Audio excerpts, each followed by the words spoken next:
They say resilience is strength, the art of bouncing back, moving like the wounds never existed. But those who define it that way, they've never carried the crushing weight you have. They've never rebuilt themselves in the dark. They've never had to smile while bleeding internally. The world praises your mask. It rewards your composure, your politeness, your "I'm fine." But it never asks, what did it cost you to survive?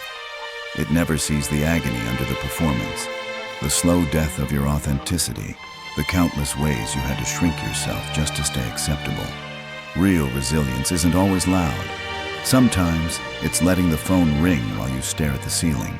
Sometimes it's sitting frozen in your car, dreading the day ahead. Sometimes it's simply whispering to yourself, "I'm still here, and that's enough." Strength isn't about never breaking. Breaking is human. Breaking is inevitable. True resilience is how you emerge. Not polished, not perfect, but sharper, deeper, more awake. Think of a winter tree, bare, motionless, almost dead. Yet beneath the roots are alive, quietly preparing for rebirth. That's you. You don't need to perform healing to be healing. You don't need to look whole to be growing. Your resilience isn't measured by how fast you recover. It's measured by how fiercely you protect the parts of you that almost didn't survive. Maybe your exhaustion isn't laziness. Maybe it's spiritual. Maybe you've carried too many people, too many expectations for too long. You've been the anchor, the pillar, the one who holds it all together. But who holds you? Maybe you don't need advice. Maybe you need a void. A silent place where you can finally stop performing and just exist. Stillness isn't surrender. Stillness is power. You don't have to explain your distance. You don't have to apologize for your transformation. You're not abandoning others. You're reclaiming yourself. Picture a lighthouse. It doesn't chase ships. It doesn't beg to be seen.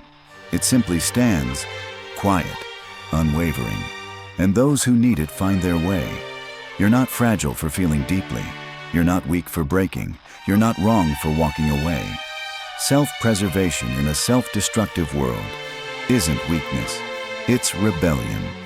Let this be your quiet revolution. Rest without guilt. Heal without performance. Exist without apology. Because true resilience isn't staying untouched. It's choosing vulnerability when numbness seems easier. It's rising again, not because you want to win, but because your soul refuses to quit. You don't need to be unbreakable. You need to stop apologizing for the way you survived. That's where your power lives.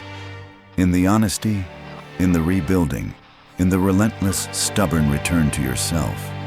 Take this moment. Breathe. Let the darkness hold you a little longer. Not to punish yourself, but to remember the self you buried under survival. You don't have to rise today. You don't have to conquer anything. You just have to recognize the version of you that never surrendered, even when no one saw. This is your sanctuary.